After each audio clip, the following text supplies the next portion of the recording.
ಗ್ರಾಮೀಣಾಭಿವೃದ್ಧಿ ಸಚಿವರು ಜಿಲ್ಲಾ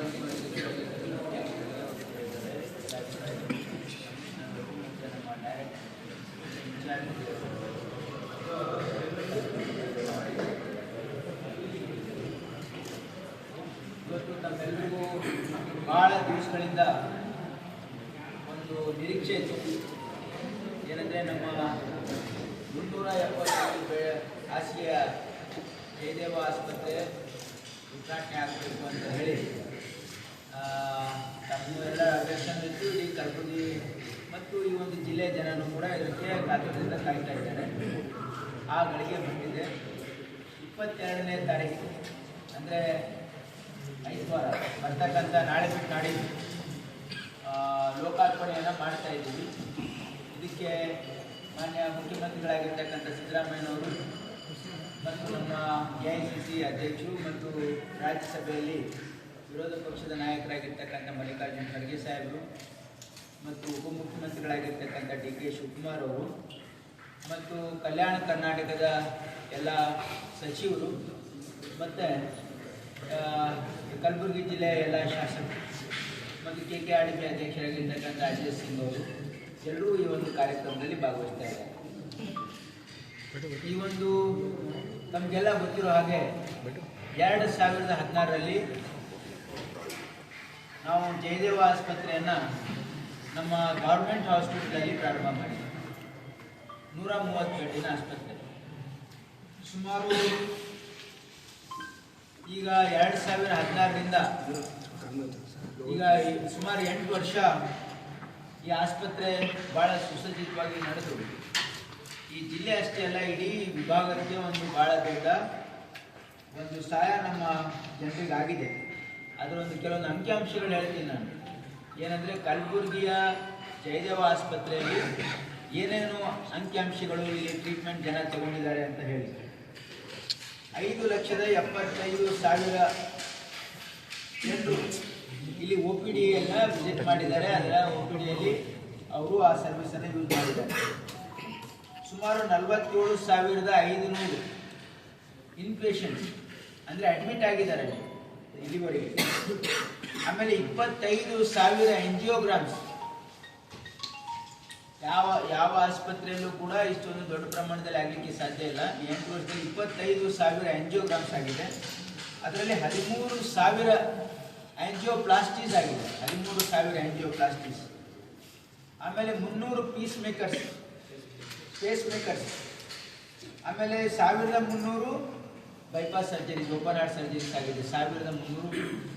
ಆಮೇಲೆ 18,550 ಪೀಡಿಯಾಟ್ರಿಕ್ ಕೇಸಸ್ ಕೂಡ ಟ್ರೀಟ್ ಆಗಿದೆ. ಈ ಒಂದು ಇಷ್ಟೊಂದು ಫೆಸಿಲಿಟಿ ಈಗ ತಾವೆಲ್ಲ ಆಸ್ಪತ್ರೆ ಜಯದೇವ ಆಸ್ಪತ್ರೆಗೆ ಹೋದರೆ ತಾವು ನೋಡಿರ್ಬೋದು, ಅಲ್ಲಿ ನಿಲ್ಲಕ್ಕೂ ಕೂಡ ಜಾಗ ಇರಲಿಲ್ಲ. ಅಷ್ಟೊಂದು ಪೇಷಂಟ್ಸಿನ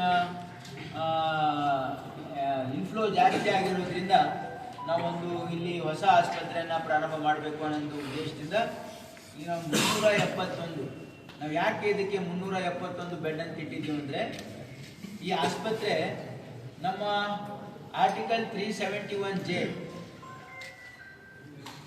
ಈ ಭಾಗಕ್ಕೆ ಒಂದು ಕಾಮಧೇನುವಾಗಿ ಏನು ಮಲ್ಲಿಕಾರ್ಜುನ್ ಖರ್ಗೆ ಸಾಹೇಬರು, ಧರಮ್ ಸಿಂಗ್ ಜಿ ಅವರು UPA ಸರ್ಕಾರ ಕೊಟ್ಟಿದ್ದೇವೆ. 10 ವರ್ಷ ಆಯಿತು. ಆ 10 ವರ್ಷದ ಸವಿನೆನಪಿನಲ್ಲಿ ಈ ಆಸ್ಪತ್ರೆಯನ್ನು ನಾವು ಈ ಭಾಗದ ಜನರಿಗೆ ಲೋಕಾರ್ಪಣೆಯನ್ನು ಮಾಡ್ತಾ ಇದ್ದೀವಿ. In commemoration of 10 years of article implementation of article 371. ಈ ಒಂದು ಆಸ್ಪತ್ರೆಯನ್ನು ನಾವು 22ನೇ ತಾರೀಕು ಲೋಕಾರ್ಪಣೆಯನ್ನು ಮಾಡ್ತಾ ಇದ್ದೀವಿ. ಈ ಆಸ್ಪತ್ರೆಗೆ ಪೂರ್ತಿ ವೆಚ್ಚ ಆಗಿರ್ತಕ್ಕಂಥದ್ದು 377.17 crores. 377.17 crores. ಇದರಲ್ಲಿ 262 ಕೋಟಿ ಬಿಲ್ಡಿಂಗಿಗಾಗಿದೆ,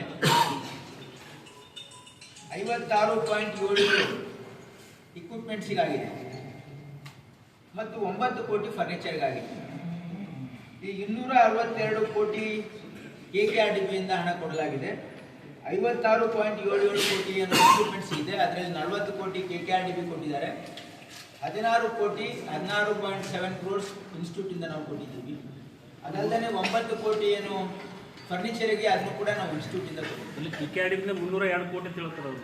ಅದೇ ಈಗ 222 ಪ್ಲಸ್ 302 ಕೋಟಿ ಕೊಟ್ಟಿದ್ದಾರೆ. 302 ಅವ್ರು ಕೊಟ್ಟಿದ್ದಾರೆ. ನಾವು 16.77 ಒಂದು 9. ಈ ಒಂದು ಆಸ್ಪತ್ರೆಯಲ್ಲಿ ನಾವು ಹಳೆ ನಮ್ಮ ಜಯದೇವ ಆಸ್ಪತ್ರೆಯಲ್ಲಿ ಒಂದು ಕ್ಯಾತ್ ಲ್ಯಾಬ್ ಇತ್ತು ಮೊದಲು, ಆದ್ಮೇಲೆ ಇನ್ನೊಂದು ಕ್ಯಾತ್ ಲ್ಯಾಬ್ ಮಾಡಿ 2 ಕ್ಯಾತ್ ಲ್ಯಾಬ್ ಒಂದು OT ಇತ್ತು. ಈಗ ಈ ಆಸ್ಪತ್ರೆಯಲ್ಲಿ 3 ಕ್ಯಾತ್ ಲ್ಯಾಬ್ ಇದೆ. 3 ಕ್ಯಾತ್ ಲ್ಯಾಬ್, 3 ಆಪರೇಷನ್ ಥಿಯೇಟರ್ಸ್, ಆಮೇಲೆ ಒಂದು ಹೈಬ್ರಿಡ್ OT, ಆಮೇಲೆ 105 ICU ಬೆಡ್ ಇದೆ, 105 ICCU ಬೆಡ್, ಆಮೇಲೆ 120 ಜನರಲ್ ವಾರ್ಡ್, ಆಮೇಲೆ ಇಲ್ಲಿ MRI, CT ಸ್ಕ್ಯಾನ್, ಅದು 128 ಸ್ಲೈಸ್ CT ಸ್ಕ್ಯಾನ್ ಇದೆ, ಆಮೇಲೆ 1.5 ಟೆಸ್ಲಾ MRI ಇದೆ, ಅಲ್ಟ್ರಾಸೋನೋಗ್ರಫಿ ಇದೆ, hitech pathology, blood bank services ಎಲ್ಲ ಕೂಡ ಇಲ್ಲಿ ಅವೈಲೇಬಲ್ ಇದೆ. ಇದು ಒಂದು ಸುಮಾರು 371 ಬೆಡ್ ಒಂದು ಸ್ಟೇಟ್ ಆಫ್ ಆರ್ಟ್ ಆಸ್ಪತ್ರೆ. ಯಾವುದೇ ಯಾವ್ದು ನಿಮ್ಮ ಕಾರ್ಪೊರೇಟ್ ಹಾಸ್ಪಿಟಲ್ಗೆ ಮೀರಿಸ್ತಕ್ಕಂಥ ಒಂದು ಆಸ್ಪತ್ರೆ. ಈ ವಿಭಾಗದ ಜನರಿಗಾಗಿ, ವಿಶೇಷವಾಗಿ ಬಡವರಿಗೆ, ಸಾಮಾನ್ಯ ಜನರಿಗೋಸ್ಕರ ಇದನ್ನು ನಾವು ಮಾಡಿದ್ದೀವಿ. ಇಲ್ಲಿ BPL ಕಾರ್ಡ್ ಇರೋರಿಗೆ ಉಚಿತವಾಗಿ ಟ್ರೀಟ್ಮೆಂಟ್ ಇದೆ 100%. ಯಾವುದೇ ಇನ್ಶೂರೆನ್ಸ್ ಇದ್ರೂ ಕೂಡ ನಿಮಗೆ ಇಲ್ಲಿ ಲಾಭವನ್ನು ಸಿಗ್ತದೆ. ಹಾಗಾಗಿ ಸಾರ್ವಜನಿಕರೆಲ್ಲರೂ, ಈ ಬಡವರಿಗೆ ಅಷ್ಟೇ ಅಲ್ಲ, ಎಲ್ಲರೂ ಕೂಡ ಇದು ಒಳ್ಳೆ ಫೆಸಿಲಿಟಿ ಇದೆ. ಇಷ್ಟೊಂದು ಫೆಸಿಲಿಟಿ ಇವತ್ತು ಕಲ್ಯಾಣ ಕರ್ನಾಟಕ ಭಾಗದಲ್ಲಿ ಇದು ಎಲ್ಲ ಜಿಲ್ಲೆಗಳಿಗೆ ಅನುಕೂಲ ಆಗಿದೆ ಅಂತ ಮಾಡಿದ್ದಾರೆ. ಅದು ಹೇಳ್ತಾ ಇದ್ದೀನಿ. ಇದರ ಪ್ರಕಾರ ನಮಗೆ FD ಇಂದ ಮ್ಯಾನ್ ಪವರ್ ಕೂಡ ನಮಗೆ ಸ್ಯಾಂಕ್ಷನ್ ಆಗಿದೆ. ಇಲ್ಲಿ ನಮಗೇನಿಗೆ ಎಕ್ಸಿಸ್ಟಿಂಗ್ ಡಾಕ್ಟರ್ಸು 10 ಕಾರ್ಡಿಯಾಲಜಿಸ್ಟ್ ಈಗಾಗಲೇ ಇದ್ದಾರೆ, DM ಕಾರ್ಡಿಯಾಲಜಿ ಮಾಡಿದವರು. ಆಮೇಲೆ 5 ಸರ್ಜನ್ಸ್ ಇದ್ದಾರೆ, ಕಾರ್ಡಿಯಾಥೊರಾಸಿಕ್ ಸರ್ಜನ್ಸ್. ಅದಲ್ಲದೆ ನಮಗೆ 21 ಅಡಿಷನಲ್ ಡಾಕ್ಟರ್ಸಿಗೆ ಸ್ಯಾಂಕ್ಷನ್ ಕೊಟ್ಟಿದ್ದಾರೆ. 21 ಅಡಿಷನಲ್ ಡಾಕ್ಟರ್ಸು, ಒಂದು ಸುಮಾರು 120 ನರ್ಸಸ್ ಅಡಿಷನಲ್. ಅದಾದ ಮತ್ತೆ ಅದರ್ ಟೆಕ್ನಿಷಿಯನ್ಸು ಅದನ್ನು ಕೂಡ ನಮಗೆ ಮಂಜೂರಾತಿ ಆಗಿದೆ. ಅದನ್ನು ಕೂಡ ಪ್ರಕ್ರಿಯೆ ಪ್ರಾರಂಭ ಆಗಿದೆ. C&D ಮಕ್ಕಳು ಖಾಲಿ ಸರ್, 70% ಖಾಲಿ ಅವರಿ. C&D ಎಲ್ಲ ಈಗ ಖಾಲಿ ಒಂದು ವೆಹಿಕಲ್ C&D ಅದು ಆರೋಗ್ಯ ಇಲಾಖೆ ಖಾಲಿ ಇದೆ. ನಮ್ಮ ಇಲಾಖೆ ನಾವೆಲ್ಲ ಫಿಲಪ್, ನಮಗೆ ಆಕ್ಚುಲಿ ಶಾರ್ಟೇಜ್ ಇದೆ. ನಾವು ನಮ್ಗೆ ಸ್ಯಾಂಕ್ಷನ್ಗಿಂತ ಜಾಸ್ತಿ ಉಪಯೋಗ ಮಾಡ್ತಾ ಇದ್ದೀವಿ. 25% ಜಾಸ್ತಿ ಮಾಡಕ್ ಚಾನ್ಸ್ ಇದೆಯಲ್ಲ, ಹಂಗಾಗಿ ಮಾಡ್ತಾ ಇದ್ದೀವಿ. ಈಗ ಈ ಆಸ್ಪತ್ರೆಯಲ್ಲಿ ಯಾವುದೇ ಸಿಬ್ಬಂದಿ ಕೊರತೆ ಇರಲ್ಲ, ಯಾವುದೇ ಇಕ್ವಿಪ್ಮೆಂಟ್ ಕೊರತೆ ಇಲ್ಲ, ಯಾವುದೇ ಇವತ್ತು ಡಾಕ್ಟರ್ಸ್ ಕೊರತೆನೂ ಇಲ್ಲ.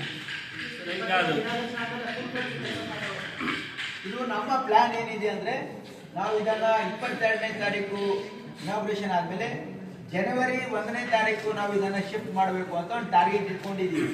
ಸ್ವಲ್ಪ ಒಂದು 4-5 ದಿವಸ ಆ ಕಡೆ ಈ ಕಡೆ ಆಗ್ಬೋದು. ಯಾಕಂತಂದ್ರೆ ಇಲ್ಲಿ ಕ್ಲೀನಿಂಗು, ಆಮೇಲೆ ಇದು ನಿಮ್ಮ ಫ್ಯೂಮಿಗೇಷನ್ ಮಾಡಬೇಕಾಗ್ತದೆ. OTs and cath lab fumigation, ಅದು 3 ಕಲ್ಚರ್ ನೆಗೆಟಿವ್ ಬರಬೇಕು. 3 ಕಲ್ಚರ್ಸ್ ಪ್ರೊಸೀಜರ್. OTs ಅಲ್ಲಿ 3 ಕಲ್ಚರ್ ನೆಗೆಟಿವ್ ಬರಬೇಕು. ಆಮೇಲೆ ಫ್ಯೂಮಿಗೇಷನ್ ಕ್ಯಾತ್ ಲ್ಯಾಬ್ಗೂ ಆಗುತ್ತೆ, OTಸ್ಗೂ ಆಗುತ್ತೆ. ಹಾಗಾಗಿ ನಾವು ನನ್ನ ಒಂದು ಏನಿದೆ ಅಂದ್ರೆ, ಹೊಸ ವರ್ಷಕ್ಕೆ ಲೋಕಾರ್ಪಣೆ ಮಾಡೋಣ. 2025 1 ಜನವರಿಗೆ ನಾವು ಇದು ಪ್ರಾರಂಭ ಮಾಡಬೇಕು ಅಂತ ಇದೆ. ಒಂದು 4-5 ದಿನ ಆಗ್ಬೋದು ಸರ್. ಜೈರ ಸಂಪೂರ್ಣ ಶಿಫ್ಟ್ ಆದ ನಂತರ ಅಲ್ಲಿ ಜಿಮ್ಸ್ ಕಾರ್ಡಿಯಾಲಜಿ ಯೂನಿಟ್ ಇತ್ತು ಸರ್, ಇರಲ್ಲ ಸರ್? ಇಲ್ಲ, ಅಲ್ಲಿ ನೋಡಿ, ಅಲ್ಲಿ ಜಿಮ್ಸ್ ಅಲ್ಲಿ ಕಾರ್ಡಿಯಾಲಜಿ ಯೂನಿಟ್ ಇರಲ್ಲ. ಯಾಕಂದ್ರೆ ಇಷ್ಟೊಂದು ದೊಡ್ಡ ಆಸ್ಪತ್ರೆ. ಅಲ್ಲಿ ಇಲ್ಲಿಂದ ಒಬ್ಬರು ಡೆಪ್ಯುಟೇಷನ್ ಅಲ್ಲಿ ಇರ್ತಾರೆ. ಅಲ್ಲಿ ಕಾರ್ಡಿಯಾಲಜಿಸ್ಟು ಇಲ್ಲಿಂದ ಡೆಪ್ಯುಟೇಷನ್ ಅಲ್ಲಿ ಒಬ್ಬರು ಕಾರ್ಡಿಯಾಲಜಿಸ್ಟ್ ಇರ್ತಾರೆ ಅಲ್ಲಿ. ಯಾಕಂದ್ರೆ ಯಾವುದೇ ಅವರು ಫಿಟ್ನೆಸ್ ಕೊಡಬೇಕು ಅಂತಂದ್ರೆ ಕಾರ್ಡಿಯಾಲಜಿಸ್ಟ್ ಒಪ್ಪಿಗೆ ಬೇಕಾದ್ರೆ ಯಾವುದೇ ಸರ್ಜರಿ ಅದಕ್ಕೊಬ್ರು ಡಾಕ್ಟರ್ ಇರ್ತಾರೆ ಅಲ್ಲಿ. ಅದಲ್ಲದೆ ನಾವು ಇನ್ನೊಂದು 3 ತಿಂಗಳಲ್ಲಿ ಸೂಪರ್ ಸ್ಪೆಷಾಲಿಟಿ ಆಸ್ಪತ್ರೆ ಪ್ರಾರಂಭ ಮಾಡ್ತಾ ಇದ್ದೀವಿ. ಅಂದ್ರೆ ನಮ್ಮ ಜಿಮ್ಸ್ 8, 9, 10 3 ಫ್ಲೋರ್ ಮೇಲೆ, ಅಂದ್ರೆ ನಾವು 6 ಫ್ಲೋರ್ಸ್ ಕಟ್ಟಿದ್ದೀವಿ. 5, 6, 7, 8, 9, 10. ಅದರಲ್ಲಿ 1 ಫ್ಲೋರ್ ಯುಟಿಲಿಟಿ ಇದೆ, 2 ಫ್ಲೋರ್ ಜಿಮ್ಸಿ ಕೊಟ್ಟಿದ್ದೀವಿ. ಆಮೇಲೆ 8, 9, 10 ಸೂಪರ್ ಸ್ಪೆಷಾಲಿಟಿ ಆಸ್ಪತ್ರೆ 3 ತಿಂಗಳಲ್ಲಿ ಅಲ್ಲಿಂದ ಪ್ರಾರಂಭ ಮಾಡ್ತಾ ಇದ್ವಿ. ಅದನ್ನು ಕೂಡ ಎಲ್ಲ ತಯಾರಿ ಮಾಡ್ಕೊಂಡಿದ್ದೀವಿ. ಇಕ್ವಿಪ್ಮೆಂಟ್ಸ್ ಎಲ್ಲ ಇನ್ಸ್ಟಾಲ್ ಆಗ್ತಾ ಇದೆ. ನಮಗೆ ಪೋಸ್ಟ್ ಸ್ಯಾಂಕ್ಷನ್ ಕೊಟ್ಟಿದ್ದಾರೆ. ಈಗ ಅದು ರಿಕ್ರೂಟ್ಮೆಂಟು ಪ್ರೊಸೆಸ್ ಸ್ಟಾರ್ಟ್ ಆಗಿದೆ. ಹಾಗಾಗಿ ಅಲ್ಲಿನೂ ಕೂಡ ಎಲ್ಲ ಸೂಪರ್ ಸ್ಪೆಷಾಲಿಟಿ ಫೆಸಿಲಿಟಿ ಅಲ್ಲಿ ನಾನು 3 ತಿಂಗಳಲ್ಲಿ ಲೋಕಾರ್ಪಣೆ ಮಾಡಬೇಕು ಅಂತ ಪ್ಲಾನ್ ಮಾಡ್ಕೊಂಡಿದ್ದೀವಿ. ಈ ನಮ್ಮ ಜಯದೇವ ಆಸ್ಪತ್ರೆ ಪ್ರಾರಂಭ ಆದ ತಕ್ಷಣ ನಾವು focus will shift to super speciality. ನಾವು ಒಂದೊಂದು ಮಾಡ್ಕೊಂಡು ಬರ್ತಾ ಇದ್ದೀವಿ. ಮೊದಲು ಟ್ರಾಮಾ ಸೆಂಟರ್ ಮಾಡಿದ್ವಿ, ಅದಾದಮೇಲೆ ಈಗ ಜಯದೇವ ಆಯಿತು. ಜಯದೇವ ಆದಮೇಲೆ ನೆಕ್ಸ್ಟು ನಮ್ಮ ಫೋಕಸ್ ಏನಿದೆ ಅಂದರೆ ಸೂಪರ್ ಸ್ಪೆಷಾಲಿಟಿ ಹಾಸ್ಪಿಟಲ್. ಅದಾದಮೇಲೆ ಅದೆಲ್ಲ ಶಿಫ್ಟ್ ಆದಮೇಲೆ, ಯಾಕಂದರೆ ಈ ಗೈನೆಕ್ ವಾರ್ಡು ಅಲ್ಲೆಲ್ಲ ನಡೀತಾ ಇದೆ ಹಳೆ ಆಸ್ಪತ್ರೆಯಲ್ಲಿ, ಅದನ್ನು ನಾವು ಈ ಜಯದೇವ ಇವರು ಶಿಫ್ಟ್ ಆಗ್ತಾ ಇದ್ದಿಲ್ಲ, ಅಲ್ಲಿ ಶಿಫ್ಟ್ ಮಾಡ್ತಾ ಇದ್ದೀವಿ. OBG ಹಳೆ ಆಸ್ಪತ್ರೆ ಎಂಟೈರ್ಲಿ ಡಿಮಾಲಿಷ್ ಮಾಡ್ತಾ ಇದ್ದೀವಿ.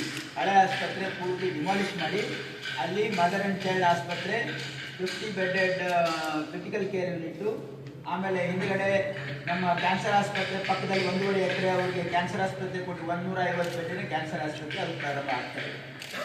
ಅದಲ್ಲದೆ 10 ಎಕರೆ ಲ್ಯಾಂಡು ನಮಗೆ ಗುಲ್ಬರ್ಗ ಯೂನಿವರ್ಸಿಟಿ ಅವರು ಕೊಟ್ಟಿದ್ದಾರೆ. ಅಲ್ಲಿ Indira Gandhi institute of child health ಅದು ಒಂದು ಆಸ್ಪತ್ರೆ 92 ಕೋಟಿ ವೆಚ್ಚದಲ್ಲಿ ಅದನ್ನು ಕೂಡ ನಾವು ಅಡಿಗೆ ಮಾಡಬೇಕು. ಈಗ mother and child hospital sir Dubai colony ಅದು ಯಾವುದು ದುಬೈ ಕಾಲನಿ ಸರ್ ಅದನ್ನು ಕೂಡ ಈಗ ಇದು ಹೆಲ್ತ್ ಡಿಪಾರ್ಟ್ಮೆಂಟ್ ಅವರು ಸಿಬ್ಬಂದಿ ಅದೆಲ್ಲ ಕಾಲ್ಫರ್ ಮಾಡಿದ್ದಾರೆ. ಅದು ಬಂದ ತಕ್ಷಣ ಅದನ್ನು ಪ್ರಾರಂಭ ಆಗಬೇಕು. ಬೆಂಗಳೂರು ಮತ್ತು ಮೈಸೂರು ಜೈಲಿಗೆ ಇಲ್ಲಿ ಕೆಲವರಿಗೆ ಏನು ಡಿಫ್ರೆನ್ಸ್ ಇದೆ? ಏನು ಡಿಫ್ರೆನ್ಸ್ ಇರಲ್ಲ. ನಮ್ಮದು ಇಟ್ ಇಸ್ ಲೇಟೆಸ್ಟ್. ಅದು ಸ್ಟೇಟ್ ಗೌರ್ಮೆಂಟ್ ಫಂಡ್, ಇದು ನಮ್ಮ ಗೌರ್ಮೆಂಟ್ ಫಂಡ್. ಇಲ್ಲ, ಎಲ್ಲ ಮತ್ತೆ ಮಾಡೋದು ಸ್ಟೇಟ್ ಗೌರ್ಮೆಂಟ್ ಎಲ್ಲ ಬರೋದು facility wise this will be better. ಯಾಕಂದರೆ ಇಲ್ಲಿ ಹೊಸ ಕ್ಯಾಟ್ಲಾಬ್ಗಳನ್ನು ಇನ್ಸ್ಟಾಲ್ ಮಾಡ್ತಾ ಇದ್ದೀವಿ. 2 ಹೊಸ ಕ್ಯಾಟ್ಲಾಬ್ ಇದೆ, ಮತ್ತು ಹೊಸ ಕ್ಯಾಟ್ಲಾಬ್ ಇದೆ, 2 ಅಲ್ಲಿಂದ ಶಿಫ್ಟ್ ಮಾಡ್ತಾ ಇದ್ದೀವಿ. ಈಗಾಗಲೇ 1 ಕ್ಯಾಟ್ಲಾಬ್ ಶಿಫ್ಟ್ ಆಗಿದೆ. ಆಮೇಲೆ ಒಂದೇ OT ಇತ್ತು, ಇಲ್ಲಿ 3 OT ಇರ್ತದೆ. ಅದಲ್ಲದೆ 1 more facility what you are extending here is ಇಲ್ಲಿ ವ್ಯಾಸ್ಕ್ಯುಲರ್ ಸರ್ಜರಿ. ಎಲ್ಲೂ ನಮ್ಮ ಕಲ್ಯಾಣ ಕರ್ನಾಟಕ ಭಾಗದಲ್ಲಿ ಎಲ್ಲೂ ಕೂಡ ವ್ಯಾಸ್ಕ್ಯುಲರ್ ಸರ್ಜರೀಸ್ಗೆ ಇಲ್ಲ ಫೆಸಿಲಿಟಿ. ಅದು ಇಲ್ಲಿ ನಾವು ಪ್ರಾರಂಭ ಮಾಡಬೇಕು ಅಂತ ನಾನು ಹೇಳ್ತೀನಿ. ಅದನ್ನು ಕೂಡ ಇಲ್ಲಿ ಪ್ರಾರಂಭ ಆಗ್ತದೆ. ಮೈಸೂರಲ್ಲಿ ವ್ಯಾಸ್ಕ್ಯುಲರ್ ಸರ್ಜರೀಸ್ ಇನ್ನೂ ಮಾಡ್ತಾರೆ, ಬೆಂಗಳೂರಲ್ಲಿ ಮಾಡ್ತಾ ಇದ್ದೀವಿ. ಬೆಂಗಳೂರು ಜಯದೇವದಲ್ಲಿ ವ್ಯಾಸ್ಕ್ಯುಲರ್ ಸರ್ಜರೀಸ್ ಇದ್ದಾರೆ. ಇಲ್ಲಿನೂ ಒಂದು ವ್ಯಾಸ್ಕ್ಯುಲರ್ ಸರ್ಜರಿ ಒಂದು ಡಿಪಾರ್ಟ್ಮೆಂಟ್ ಪ್ರಾರಂಭ ಮಾಡಬೇಕು ಇದರಲ್ಲಿ ಅಂತ ಕೂಡ ನನ್ನ ಉದ್ದೇಶ ಇದೆ. ಪ್ರೋಗ್ರಾಮ್ ಏನು ಮಾಡ್ತೀವಿ ಇದೆ ಆಸ್ಪತ್ರೆ ಯಾಕಂದ್ರೆ ಇಲ್ಲಿ ಮಾಡಿದ್ರೆ ಏನಂದ್ರೆ ಔಷಧಿ ಇದೆ, ನಾವು ಬೇರೆ ಕಡೆ ಬೆಂಗಳೂರು ಮಾಡ್ಬೋದು. ಬಟ್ ನಮಗೇನಂದ್ರೆ ಈ ಆಸ್ಪತ್ರೆ ಲೋಕಾರ್ಪಣೆ ಆದಷ್ಟು ಬೇಗ ಆಗಬೇಕು. ಜಾಗ ಇದೆ 2,000 ಜನ ಬಿಟ್ಟು ಅವಾಗ ಬರುತ್ತಲ್ಲ ಎಲ್ರಿಗೂ. ಆಮೇಲೆ ಎಲ್ರಿಗೂ ನಾನು ಪರ್ಸನಲ್ ಆಗಿ ನಿಮಗೆ ಇನ್ವಿಟೇಷನ್ ಕೊಡ್ತಾ ಇದ್ದೀನಿ. ದಯವಿಟ್ಟು ಈ ಕಾರ್ಯಕ್ರಮ ಕವರ್ ಮಾಡೋದಲ್ಲದೆ ತಾವು ಕೂಡ ಇದರಲ್ಲಿ ಭಾಗವಹಿಸಿ ಇದನ್ನು ಕಂಪ್ಲೀಟ್ ಆಗಿ ಒಳ್ಳೆ ಪಬ್ಲಿಸಿಟಿ. ಯಾಕೆ ಅಂತಂದರೆ ನಮಗೋಸ್ಕರ ಅಲ್ಲ, ಸಾರ್ವಜನಿಕರಿಗೆ ಗೊತ್ತಾಗಬೇಕು.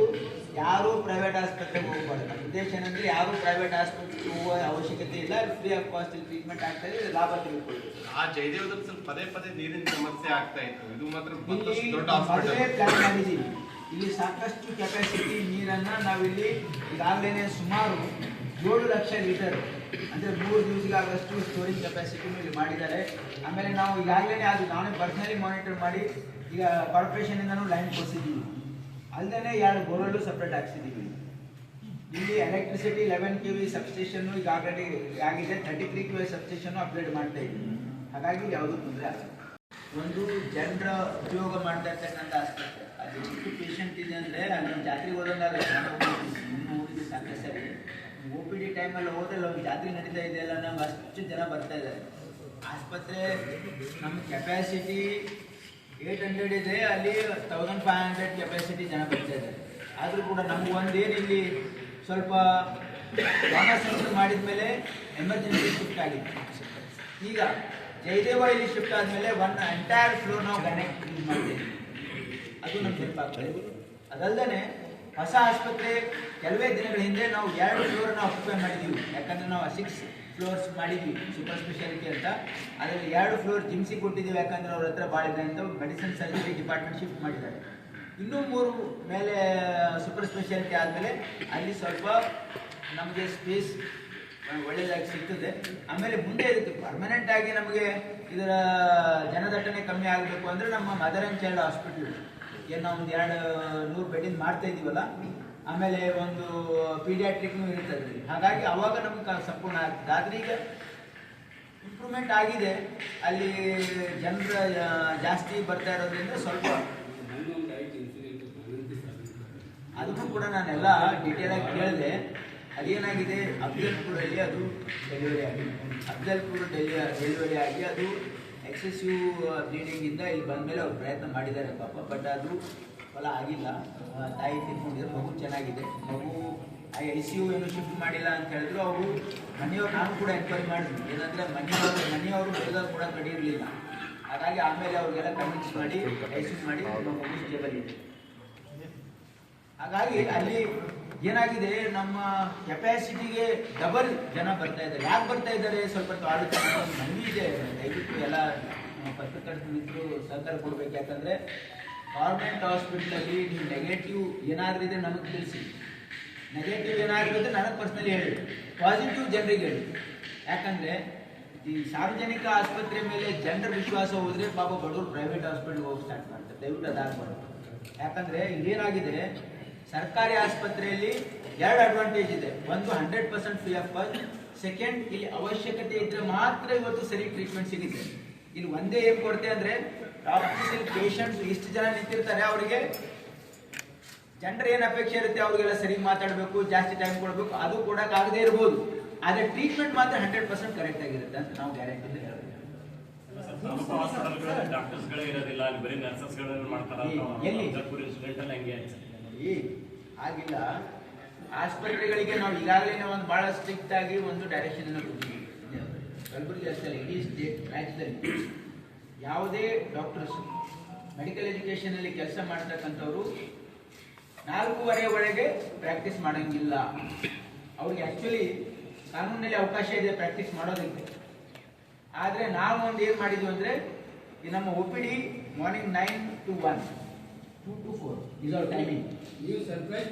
ನಾನು ಹೇಳ್ತಾ ಇದ್ದೀನಿ. ಹಾಗಾಗಿ ಯಾವುದೇ ಡಾಕ್ಟ್ರು ಅವರು 4:30 ಆದ್ಮೇಲೆ ಪ್ರಾಕ್ಟೀಸ್ ಮಾಡ್ಬೋದು, ಬಟ್ 4 ಗಂಟೆ ತನಕ ಪ್ರಾಕ್ಟೀಸ್ ಮಾಡಂಗಿಲ್ಲ ಅಂತೇಳಿ ಎಲ್ಲ ಡೈರೆಕ್ಟರ್ಸ್ಗೆ ಪ್ರಾಕ್ಟೀಸೇ ಮಾಡ್ತಾರೆ ಸರ್. ಅಫ್ಜಲ್ಪುರಲ್ಲಿ ಬಹಳ ಕೇಳ್ತಾ ಇದ್ದಲ್ಲ, ಅದೇ ಪ್ರಕರಣದಲ್ಲಿ ಮನೆಯವರೆಲ್ಲ ಆರೋಪ ಮಾಡ್ತಾರೆ.